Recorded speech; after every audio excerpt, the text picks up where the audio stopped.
শীত আসলে ঘুঘু পাখির যত্নে একটু বাড়তি মনোযোগ দেওয়ার দরকার হয়, কারণ এই সময় ঠান্ডার কারণে পাখির শরীর দুর্বল হয়ে যেতে পারে, খাবারে আগ্রহ কমে যায়। আজ আমি দেখাবো শীতে ঘুঘু পাখির যত্নে মিক্স খাবারের সাথে কিভাবে সরিষা দানা খাওয়াতে হয়। শীতকালে ঘুঘু পাখির জন্য সবচেয়ে ভালো হয় উষ্ণতা যোগানো খাবার।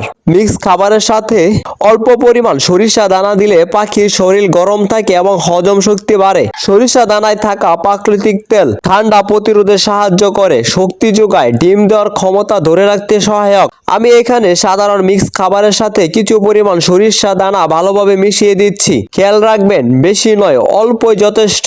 শীতকালে দিনে একবার এভাবে খাবার দিলে ঘুঘু পাখি থাকবে সুস্থ, সক্রিয় আর প্রাণবন্ত।